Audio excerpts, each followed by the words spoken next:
Hər vaxtınız xeyir olsun, dəyərli izləyicilər, əziz tamaşaçılar. Qeyri-hökumət təşkilatlarına Dövlət Dəstəyi Agentliyinin, donor dəstəyi, müasir internet resurslarının inkişafı İctimai Birliyinin uşaq və gənclərin internetdən düzgün istifadəsində milli mənəvi təbliğatın rolu layihəsi çərçivəsində bugün informasiya cəmiyyətinin uşaq və gənclərin internetdən düzgün istifadəsində milli mənəvi təbliğatın rolu mövzusunda müzakirəmiz olacaq və müzakirəmizlə də bağlı onu qeyd eləmək istəyirəm ki, müzakirəmiz Bakı Xəbər studiyasında yayımlanır. Aynı zamanda onu da qeyd eləmək istəyirəm ki, yaratdığı şəraitə görə Bakı Xəbər studiyasının rəhbərliyinə dərin təşəkkürümüzü bildiririk. Uşaq və gənclərin internetdən düzgün istifadəsində milli mənəvi təbliğatın rolu layihəsini dəyərləndirdiyinə görə, qalib etdiyinə görə qeyri-hökumət təşkilatlarına Dövlət Dəstəyi Agentliyinin rəhbərliyinə bir daha dərin təşəkkürümüzü və minnətdarlığımızı bildiririk. Bu gün də informasiya cəmiyyətinin, uşaq və gənclərin internetdən istifadəsində rolu mövzusunu müzakirə edəcəyik və bu mövzu ətrafında çox dəyərli qonaqlarımızı studiyamıza dəvət etmişik. Mən istərdim ki, qonaqlarımızı sizə təqdim edim. Qonaqlarımız eyni zamanda bugün bu mövzunun ətrafında çox vacib məqamlara diqqət çəkəcəklər və mən vaxt itirmədən qonaqlarımızı bir daha xatırlatmaq istəyirəm. Qonağımız İnformasiya Texnologiyaları İnstitutunun Şəbəkə İdarəetmə Mərkəzinin rəhbəri, Texnika elmləri üzrə fəlsəfə doktoru Babək Nəbiyev. Təşəkkür edirik ki, bugün dəvətimizi qəbul edib gəlmisiniz. Digər qonağımız isə bizim dəyərli dostumuz, həmkarımız, eyni zamanda uzun müddət Lidiya televiziyasında çalışmış əməkdar jurnalist Mətanət xanım Ağanirli bugün qonağımızdır. Siz də xoş gəlmişsiniz. Təşəkkür edirik ki, bugün dəvətimizi dəyərləndirmişsiniz. Vaxt itirmədən biz təbii ki, mövzumuz ətrafında müzakirəyə başlayırıq. Eyni zamanda bildirmək istəyirəm ki, bu müzakirə əlbəttə uşaq və gənclərin internetdən düzgün istifadəsi yönündə bir maarifləndirici bir mövzudur. Bu mövzu ətrafında təbii ki, mən istərdim ki, sualımızı hörmətli Babək bəyə ünvanlayım. Babək bəy, uşaq və gənclərin internetdən təhlükəsiz və düzgün istifadəsi sahəsində ölkəmizdə mövcud vəziyyəti necə qiymətləndirirsiniz? Ümumiyyətlə, bildiyiniz kimi, tək Azərbaycanda yox, bütün dünyada artıq internetdən istifadə bütün yaş kateqoriyalarına aiddir. Hətta artıq körpə uşaqların belə internetdən istifadə edə biləcəyi proqram tətbiqləri və yaxud da ki, hər hansı video materiallar, onların marağını, diqqətini çəkəcək video materiallar var. Və bununla bağlı da təbii ki, Azərbaycanda da müəyyən fəaliyyət göstərilir və bununla bağlı olaraq da bildiyiniz kimi uşaqların zərərli, belə deyək, informasiyanın qorunması haqqında qanun var.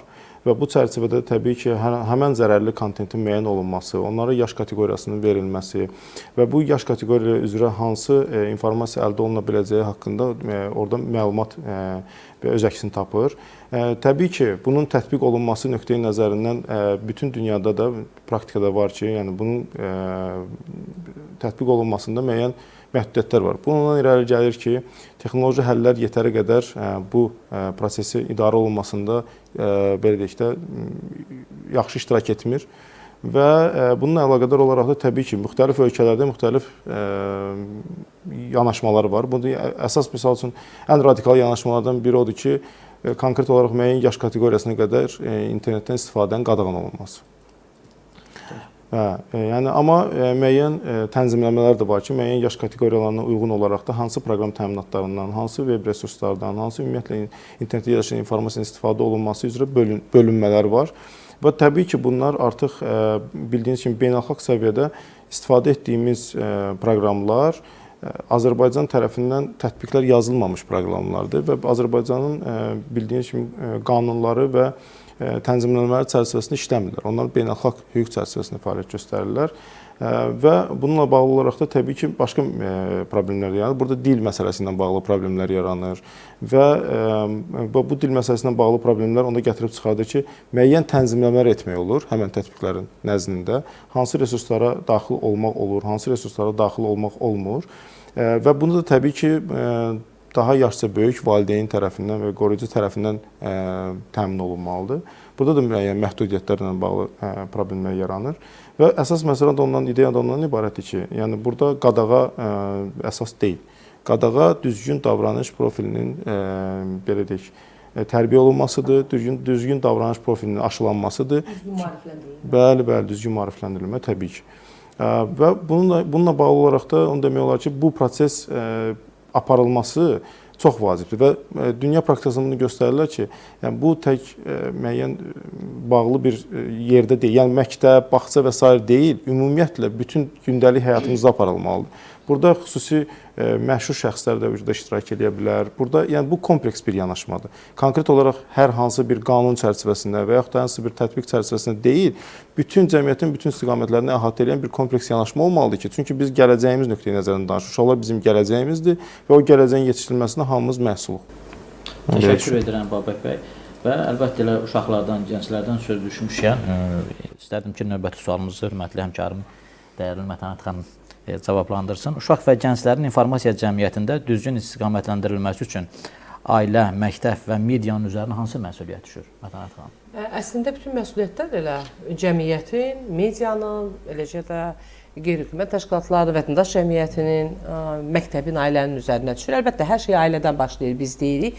Amma hər şey ailədən başlayırsa, o zaman ailə üzvləri, böyüklər, valideynlər, təhsilli, savadlı özləri bilgili olmalıdır ki, o dediyimiz müsbət proqramlaşmanı da övladlara ötürə bilsinlər, gələcək nəslə ötürə bilsinlər. Amma söhbət ondan gedir ki, bugün bütün valideynlər, bütün ailələr bunun öhdəsindən gələ bilirmi? Yox.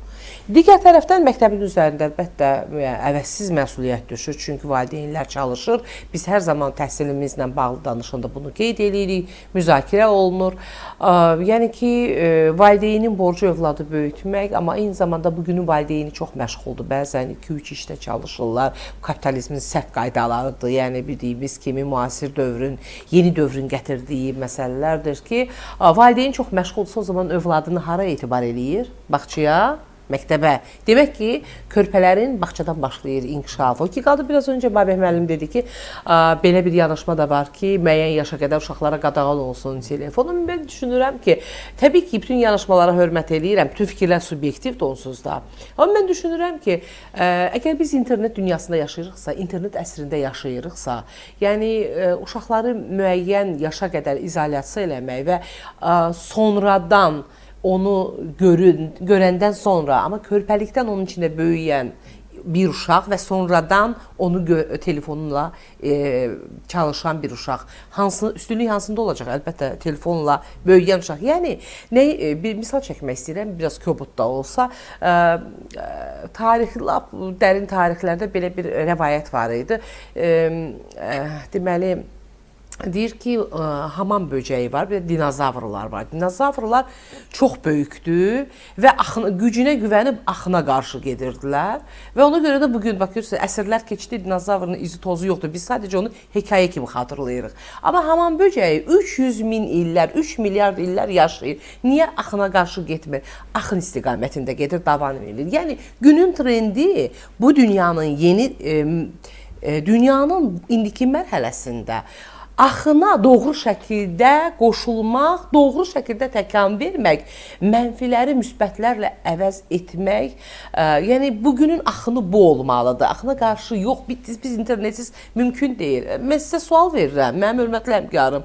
Sabah internet bağlansa nə edəcəksiniz? Məsələn, internet bir anlıq düşünün, banklar çökür, bütün beynəlxalq əlaqələr kəsilir, bank kartlarımız yəni nəqliyyat sektoru, rəqəmsal dünya tamamilə heç birimiz arzulamarıq onu, yəqin ki, doğrumu? Və nə baş verir? Qayıdırıq köhnə, keçmiş zamana, məcburən radio qulaq asmaq, ancaq televiziyada məlumatı gözləmək, şəxsi qapıları döyüb qohumlarımızı, dostlarımızı axtarmaq, doğrumu? Və artıq biz 30 ildir buna alışmışıq. Axı 20 ildir biz bunun içində yaşayırıq. Amma bütün hallarda Mətanət xanım, internetdən düzgün istifadə etməyə çalışırıq. Və gəlir o məsələyə. Bəli, düzgün istifadə biraz öncə dediyim kimi, hər şey valideyndən, ailədən başlayırsa, ailə, müəllim və cəmiyyət, elə media, bir də media dedik. Media əslində birinci rol oynayır. Çünki hər kəs medianı izləyə-izləyə maariflənir, məlumat alır, necə həzm edir, necə çatdırılırsa o formada da həzm edir, belə deyək. Medianın üzərində bütün dünyada müstəsna bir borc var, məsuliyyət var. Bunu hansı formada yerinə yetirirlər? Bu başqa məsələdir, bunu müzakirə eləmirik. Biz gələk öz ölkəmizdə, sadəcə Azərbaycandan. Mənim üçün Azərbaycanın gələcəyi bizim körpələrimiz maraqlıdır. Çünki hər birimizin evində övladlarımız var və biz hamımız istəyirik ki, onlar sağlam olsunlar. Bugün etiraf edeyim ki, mən də öz evimdə qızımı telefondan izolyasiya eləyə bilmirəm, böyük qızdır. Amma mən istəmirəm bir valideyn kimi, bir ana kimi, o 24 14 saat, 18 saat o telefonun zərərlərinə uğrasın. Sağlamlıq baxımından ən müxtəlif formalarda oradan qarşısına çıxan informasiyalar, axı biz böyük artıq müəyyən mərhələləri arxada qoymuşuq. Biz hansı informasiyanın hansı mənbədən gələ bildiyini fərqində oluruq, ayıra bilirik doğru ilə yalanı. Amma bugünkü körpələr, uşaqlar, yeniyetmələr, orta məktəb uşaqları fake informasiyalarla böyüyürlərsə, yəni bunun gələcəyini, bu prosesin gələcəyini təsəvvür etmək belə, düşünmək belə qorxuludur, dəhşətlidir. Və media, ailə, vətəndaş cəmiyyəti, məktəb. Məktəbin üzərində müstəsna, əvəzsiz bir rol var. Əslində, hər bir müəllimin, həkimlərdə belə bir şey var, Hipokrat andı içirlər ki, biz ömrümüzün sonuna qədər təmənnasız xəstələrin sağlamlığının keşiyində duracağıq. Mənə elə gəlir ki, müəllimlərin də bu baxımdan üzərində çox böyük məsuliyyət var. Çünki müəllim gələcəyimizi təmin edir, gələcəyimizi böyüdür, gələcəyimizi yetişdirir. Azərbaycan reallığında bugün məktəblərdəki maarifləndirmə, təlim, tərbiyə, təhsilin keyfiyyəti, biz hamımız razıyıqmı? Yox. Problemlər varmı? Var. Əlbəttə, uğurlu nüanslar da var, müsbət silahlar da var. Hamısı pisdir, hamısı yaxşı deyə bir şey yoxdur. Amma konkret söhbət informasiya təhlükəsindən gedirsə, körpələrin bu baxımdan sağlam şəkildə böyüməsi, formalaşmasından gedirsə, mənə elə gəlir ki, media, məktəblər, Təhsil Nazirliyi, təhsil qurumları, ailələr, bunların üçünün birlikdə məhz bu mövzu ilə bağlı mütəmadi layihələr, təbliğatlar həyata keçirməlidirlər ki, hesab edirəm ki, sizin bu Dövlət QHT Agentliyindən vasitəsilə həyata keçirdiyiniz elə bu layihə özü ona xidmət edir. Və çox gözəl olar ki, əlbəttə bu layihələr məktəb, ailə və məktəb, valideyn və media üçlüyün birlikdə layihəsi kimi həyata keçirilsin. O zaman nə olacaq? O zaman artıq cəmiyyətdə hamı maariflənəcək. Maarifləndirmə hər gün, hər an, dünən də, bugün də, sabah da lazımdır. Maarifləndirmə dayanmayan prosesdir. Çünki yenilənən dünyada hər gün, hər an, hər şey yenilənir. Bütün sahələr. Və o qədər yeniliklər çıxır ki ortaya. O yeniliklərdən mənim xəbərim olmaya bilər, sizin xəbəriniz olmaya bilər. Maarifləndirmə çox önəmlidir. Mənə elə gəlir ki, bugün mətbuatın üzərində, mətbuat deyərkən medianın üzərində duran ən böyük, ən ümdə və xalqa, millətə, dövlətinə xidmətinin prioriteti bu olmalıdır, mənə elə gəlir. Zamanda vurğulamaq istəyirəm ki, siz burada qeyd elədiniz ki, bu üç tərəfli formatda, yəni məktəb, media, vətəndaş cəmiyyəti, Təhsil Nazirliyi filan, yəni biz elə bax bu studiyada artıq bundan üçüncü verilişimizdir. Bundan əvvəlki verilişlərimizdə psixoloq müəllimləri cəlb elədik. Onlarla geniş fikir mübadiləsi Babək bəy apardıq. Hər bir fikir mübadiləsində də yenə də həmən o üç bucaq, yəni məktəb, hətta valideyni də daxil elədik ora. Yəni bütövlükdə o maarifləndirmənin əhəmiyyətini orada biz hər üç o digər verilişlərimizdə də müzakirə elədik. Əslində məktəb, valideyn, media, vətəndaş cəmiyyəti institutlarının bu prosesdə sizin də vurğuladığınız kimi iştirakı yayına hesablanmış bir təşəbbüsdür bugün bizim gerçəkləşdirdiyimiz təşəbbüs. Məsələn, ondan ibarətdir ki, mənim əziz qardaşım, mən ümumi mənada qeyd edirəm ki, bu kütləviləşməlidir. Bax, biraz öncə qeyd etdiyimiz kimi Təhsil Nazirliyi, məktəblər, media, vətəndaş cəmiyyəti, bax, bu istiqamətdə işləsə, yəni bu vəzifə sadəcə bir layihə ilə həyata keçiriləcək məsələ deyil. Hədəfimiz odur ki, layihənin davamlılığını təmin eləyək və hətta bizim Abşeron rayonunda keçirdiyimiz tədbirdə qeyri-hökumət təşkilatlarına Dövlət Dəstəyi Şuru Agentliyinin Müşahidə Şurasının üzvü hörmətli millət vəkilimiz Rizvan Nəbiyev də iştirak edirdi. Orada bizim layihənin siz dediyiniz kimi o formatına, o belə deyək ki, istiqamətinə baxdı. Hətta orada vurğuladı ki, Zaman müəllim, mən belə başa düşürəm ki, bunu bəlkə də bir regional bir layihəyə çevirmək lazımdır. Doğrudan da biz də hesab edirik ki, bu layihə artıq bir geniş bir formatda ölkəmizin bütün bölgələrini əhatə eləsin və bunun istiqamətində də təbii ki, biz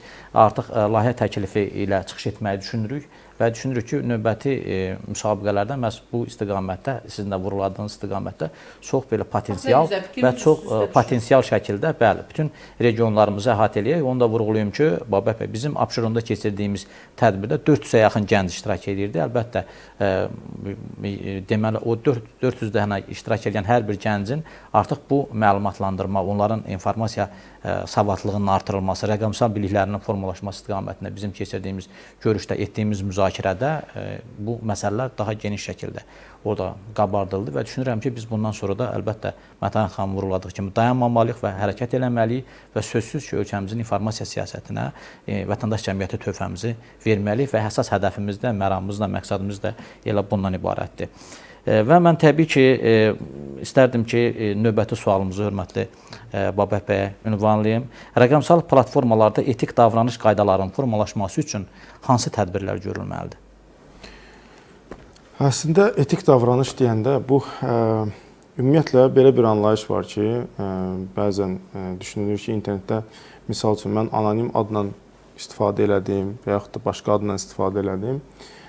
Və mən hər hansı bir formada müəyyən qərəzli fikirlər və yaxud da ki, hər hansı bir belə deyək, təhqir edici sözlər və s. istifadə edə bilərəm. Təbii ki, belə anlayışlar, belə deyək də, ümumiyyətlə bütün dünyada belə bir anlayışlar var ki, anonimlik varsa müəyyən formada etik davranış profilini geridə qoymaq olar. Amma bu yanlış yanaşmadır. Nəzərinizə çatdırım ki, ümumiyyətlə,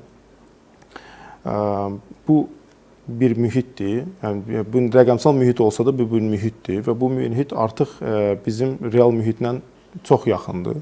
Və orada baş verən hadisələrin hamısı təbii ki, necə ki, real mühitdə baş verən hadisələr qanun çərçivəsində müəyyən məsuliyyət vardır və rəqəmsal mühitdə də təbii ki, eyni qaydada bu məsuliyyət davam edir. Və ona görə də rəqəmsal vətəndaş anlayışı formalaşır ki, yəni hər bir vətəndaş həm fiziki mühitdə vətəndaş deyil, həm də ki, rəqəmsal mühitdə bir vətəndaşdır və rəqəmsal mühitdə olmaqda rəqəmsal məsuliyyət yaradır və Mətanət xanım bayaqlarım qeyd elədi bu uşaqlarla bağlı məsələdə. Burada hər bir vətəndaş təbii ki, məsuliyyətli olmalı, rəqəmsal vətəndaş məsuliyyətli olmalı. Burada rəqəmsal vətəndaş içində, misal üçün, rəqəmsal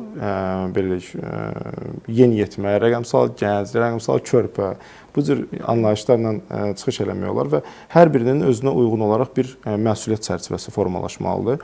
Və bundan əlavə olaraq da təbii ki, onların davranışı, özünün etik davranış məsələsində baş verən müəyyən hadisələr olur. Buradan ibarət ki, misal üçün, kiberzoracılığa məruz qalırlar müəyyən insanlar. Bunun yaş kateqoriyasına aidiyyəti yoxdur. Yəni, bütün yaş kateqoriyasında insanlar kiberzoracılığa məruz qala bilərlər. Fərdi məlumatların ələ keçirilərək onlara, misal üçün, müəyyən təqiblər eləmək olar. Ona görə biz gənc yaşlarında uşaqlara aşılanmalıdır ki, konkret olaraq şəbəkədə fərdi məlumatlara necə davranmaq lazımdır. Hansı resurslara daxil olmaq olar, hansı resurslara daxil olmaq olmaz.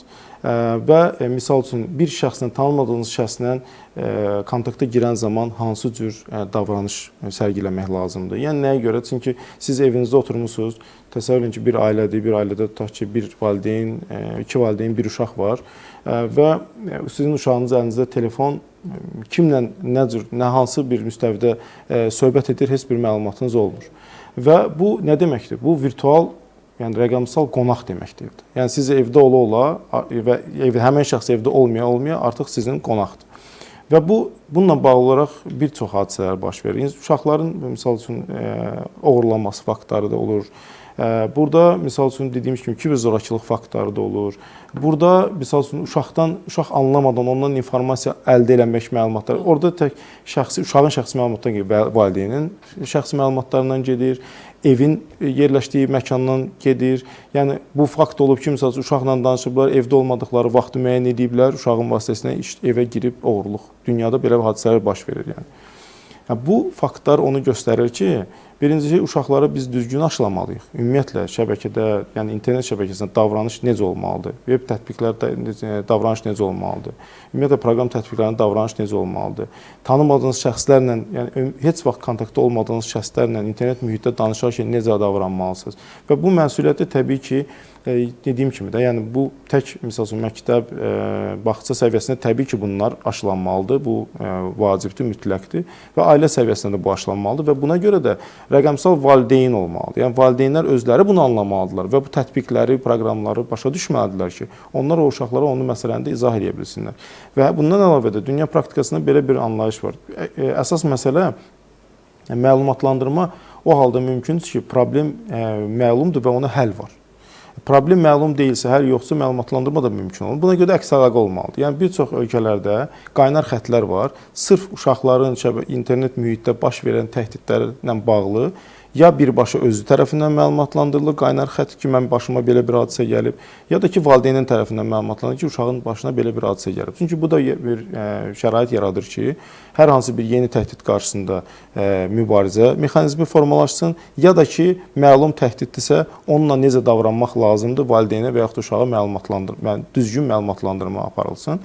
Və bundan əlavə də etik davranışların formalaşması, təbii ki, Mətan xanım bayaq dedi, influencerlər hansı ki, fəaliyyət göstərirlər şəbəkələrdə, bunlar böyük hissəni təşkil edir. Təbii ki, onlar da öz fəaliyyətlərində, yenə deyirəm, bizim gələcəyimizdir, bizim gəncliyimizdir və bunun qarşısında hamımız məsul. Ona görə də hər bir şəxs öz məsuliyyəti daxilində bu işi aparsa, yəni necə ki, siz bu işi aparırsınız, bu işi aparsa təbii ki, yaxşı nəticələrə gəlib çıxmaq olar.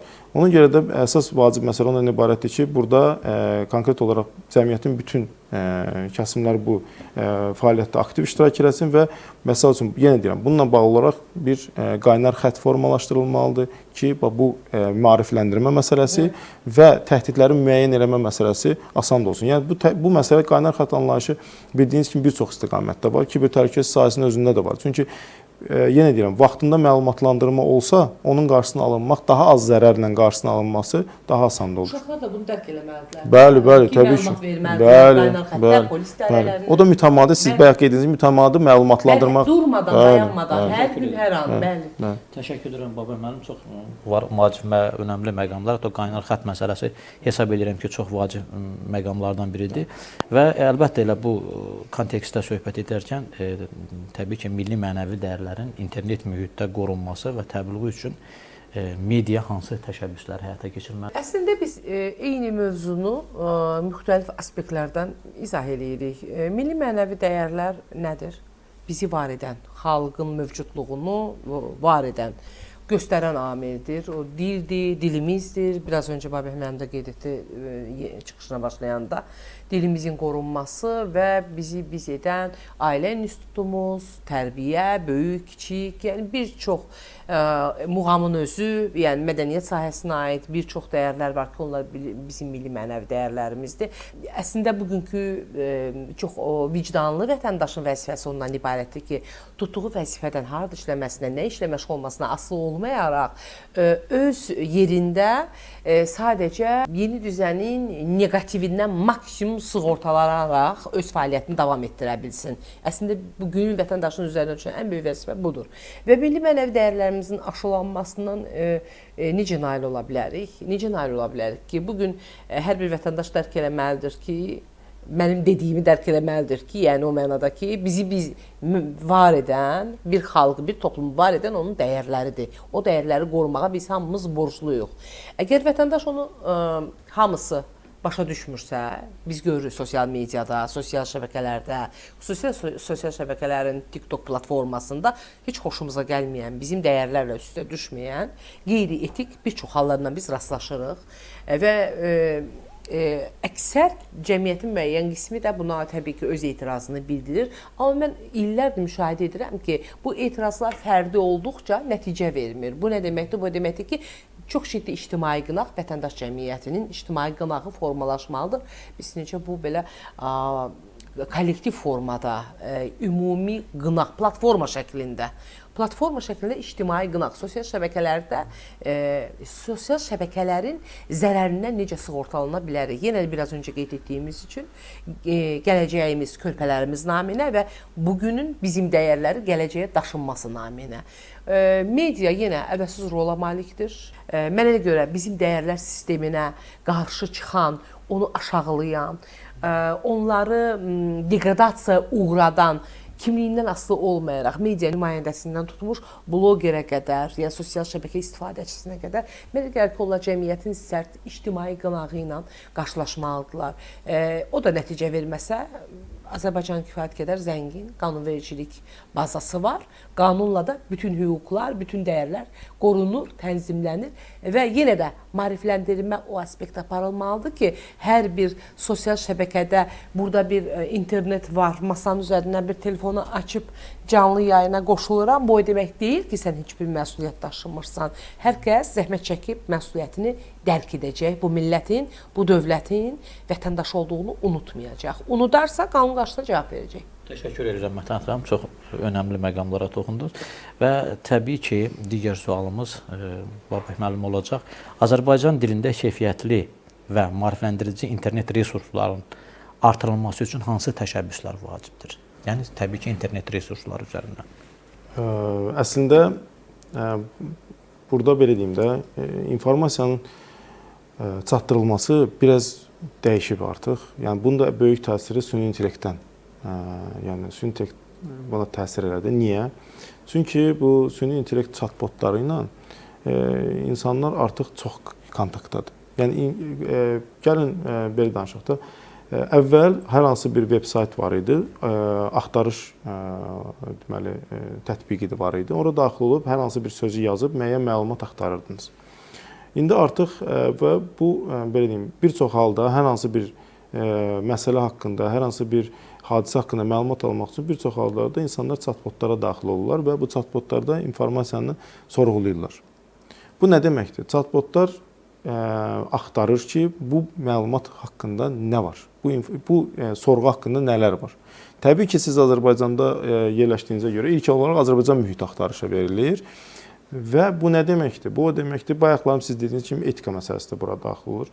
Yəni, bildiyiniz kimi bu mühitdə həmən chatbotların daha etik, daha dolğun, daha ailə mənəviyyat dəyərləri, ölkə vətəndaşlıq dəyərləri, milli ruhun aşılanması nöqteyi nəzərindən təbii ki, yaxşı məlumatlar orada nə qədər çox olarsa, internetdəki bu süni intellekt alqoritmləri nə qədər xeyirli, yararlı məlumatlar öyrənərsə, o qədər də daha çox xeyirli və yararlı məlumatlar generasiya edib həmən sorğu göndərən şəxslərə çatdıracaq. Amma tək bundan da bitmir. Təbii ki, burada belə deyim də, bu dəyərlərin aşılanmasında artıq müasir dövrdə, baxın, əvvəllər necə idi? Multiplikasiyalar çəkilirdi, müəyyən animasiyalar çəkilirdi və bu böyük bir bazardır və bu dünyada, bu bazarda müəyyən ölkələr çox qabaqdadır. Və indiki dövrdə isə artıq generativ süni intellekt vasitəsilə yəni qısa metrajlı filmlər də çəkirlər, yəni yəqin ki, qarşınıza çıxır. Və bu nə deməkdir? Bu o deməkdir ki, bu prosesi təbii ki, tədris prosesinə daşılamaq olar və yaxud da ki, PR məsələlərinə daşılamaq olar. Necə? Misal üçün, hər hansı bir tətbiqlərin yaradılması, Azərbaycan nağılları əsasında hər hansı bir tətbiqlərin yaradılması, oyun, yəni yaradılması, uşaqlar daha çox nəyə meyillidirsə, onun üzərindən çıxış edərək, həmən milli ruhun aşılanması prosesini sürətləndirmək olur. Misal üçün, nağılların əsasında oyunların hazırlanması və yaxud da ki, məşhur bizim şairlər, yazıçıların belə deyək, şəklindən istifadə edərək onun öz şeirini, onun öz belə deyək, hansısa bir yazısını oxunması və yaxud da ki, müəyyən multiplikasiyaların hazırlanması ki, hansı ki, bu sırf belə milli mənəvi dəyərlərin aşılanması nöqteyi nəzərindən o işi görəcək. Çünki müəyyən məsuliyyətli vətəndaşın formaslaşması nümunə vermək lazımdır. Bu nümunə necə olmalıdır? Misal üçün, həkim, bir yaxşı həkim haqqında bir multiplikasiya hazırlanması, bir yaxşı polis haqqında, bir məsuliyyətli vətəndaş haqqında və s. Yəni, bu dünya praktikasında var. Artıq da bu, indiki texnologiyalar ona imkan verir ki, bunun çox sürətlə realizasiya olunub, bunun hazırlanıb və cəmiyyətə təqdim olunması yetər qədər mümkündür. Və süni intellektin əsas, misal üçün, belə deyək, alqoritm qədər vacib olan hissəsi, ikinci hissəsi onun verilənlər bazasıdır. Yəni, orada olan məlumatdır, onun öyrəndiyi məlumatlardır. Biz nə qədər çox keyfiyyətli məlumat hazırlasaq, nə qədər etik məlumat hazırlasaq və yeni gələn gənclərin və yeni gələn mütəxəssislərə etik davranış profilinin aşılanması prosesi düzgün aparılsa, o qədər də daha yaxşı, daha belə deyək, mühit, sağlam mühit formalaşa bilər. Təşəkkür edirəm Babək müəllim və təbii ki, Mətanət xanım biraz öncə ümumiyyətlə sosial şəbəkədə medianın fəaliyyəti, eyni zamanda blogerlərin fəaliyyətinə də diqqət çəkdi. Elə Mətanət xanım, istərdim ki, bu kontekstdən sizə növbəti sualımızı ünvanlayaq. Ümumiyyətlə, peşəkar jurnalistika internet məkanda etibarlı informasiya mənbələrinin formalaşmasına necə töhfə verə bilər? Yəni, söhbət peşəkar mediadan gedir. Mənə elə gəlir ki, siz dediyiniz məsələ həm də könül işidir. vətənə, dövlətə, xalqa. Bu boğazdan yuxarı söz deyil, bu bir gerçəkdir, həqiqətdir yəni.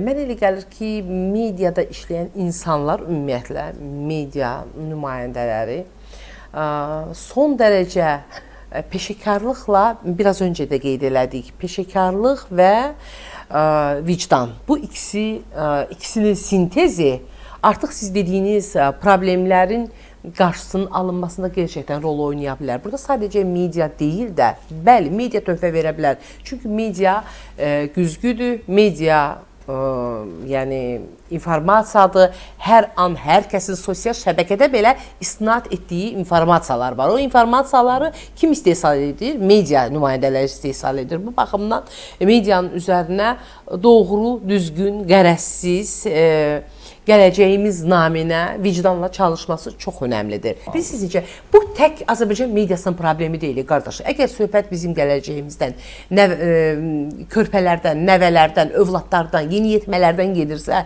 burada bu məsələdə hər bir özünü tanıyan, millətini, dövlətini tanıyan, biraz savadı olan, bugün hər bir müəllim, hər bir jurnalist, hər bir alim, hər bir, belə deyək, bilmirəm, müxtəlif sahədə çalışan insan, həkim, sosial şəbəkədə ziyalı nümunəsində olmalıdır. Biraz öncə Babək müəllim nə dedi? Nümunəni yaratmaq lazımdır. Nümunə sadəcə texnologiya ilə olmur. Nümunə özü bizim özümüzük. Növbəti bir Babək və sualımız olacaq. İnternetdə yayılan dezinformasiya və zərərli məzmunun qarşısının alınmasında hansı mexanizmlər daha səmərəli ola bilər?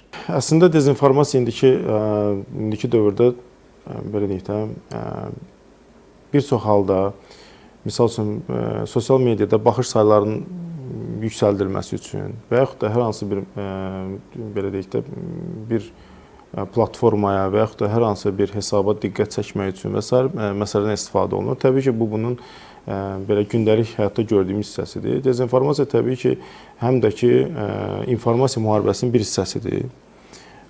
Yəni, bu artıq sosial şəbəkələrdə hər hansı bir, belə deyək də, informasiya müharibəsi zəminində müəyyən formada insanların yanlış yönləndirilməsi baş verir.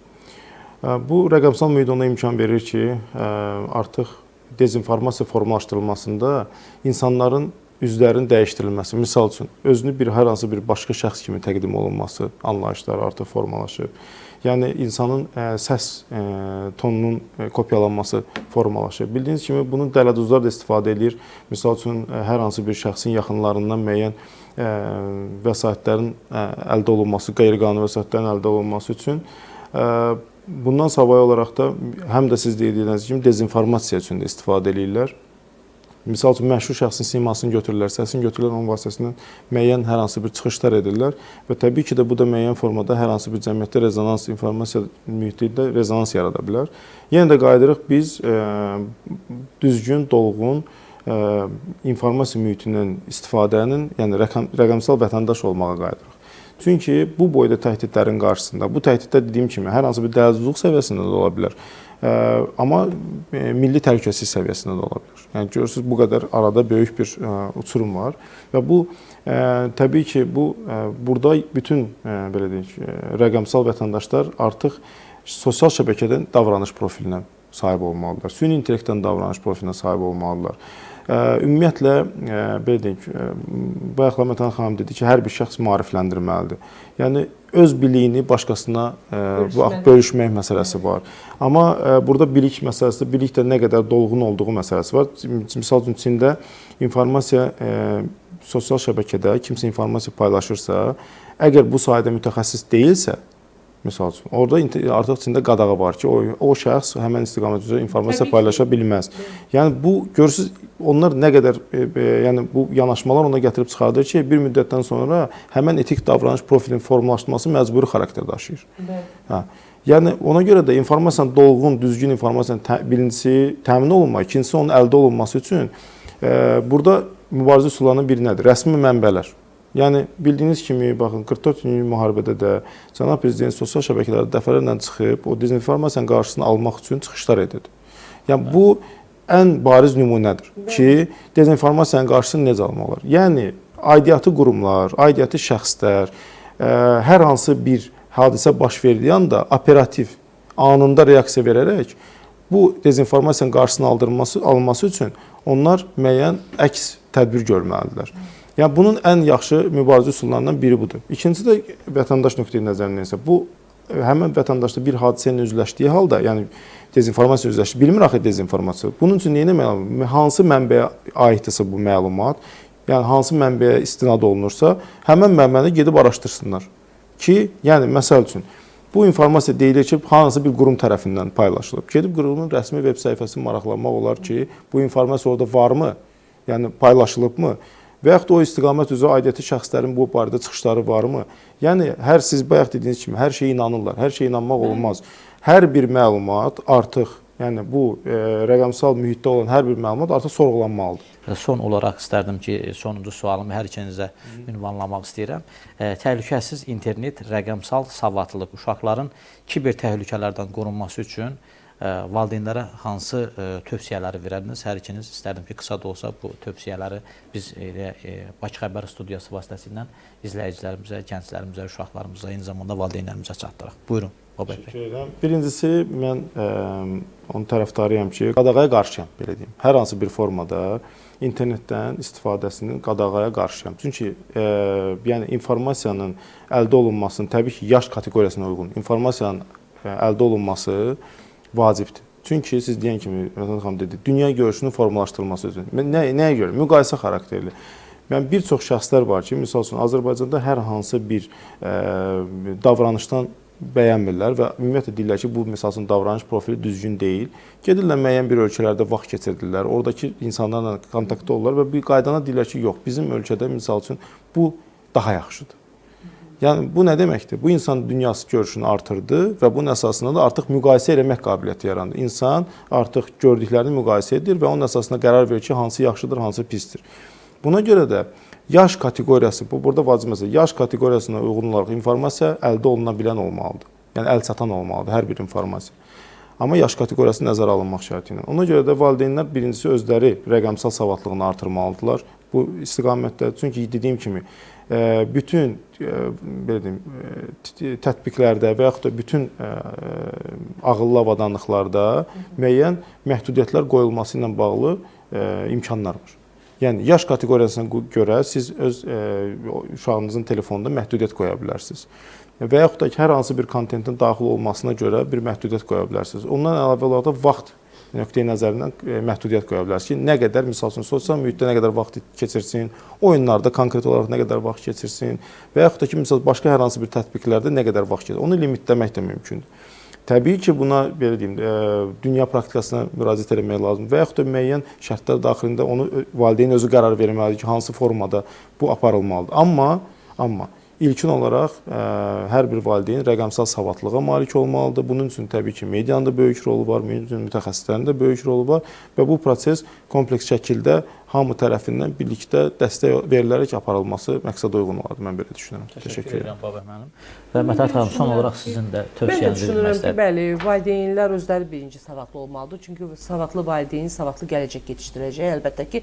Və rəqəmsal savadlılıq ancaq təkcə valideyn deyil də, orta məktəblərdə, bağçada işləyən, hətta o uşaqları, məktəbliləri tərbiyə edən müəllimlərin özlərinin rəqəmsal savadlılığı qədər yüksək səviyyədə olmalıdır ki, gələcək nəsillər də o biliyi ötürə bilsinlər. Və digər tərəfdən media bir mənalı şəkildə yenə də qeyd olunmalıdır ki, bəli, bugün əgər bir 30 il öncə medianın üzərinə deyək ki, müəyyən məsuliyyət düşürdüsə, həmin məsuliyyətin 3 dəfə artığı bugün düşür biz media nümayəndələrinin üzərinə ki, elə müəllimlərin də, elə ailələrin də, elə uşaqların da, valideynlərin də savadlanmasında, maariflənməsində ən böyük aparıcı qüvvə mediadır və mən ümid edirəm, inanıram ki, inşallah ki, media da bunun öhdəsindən gələr.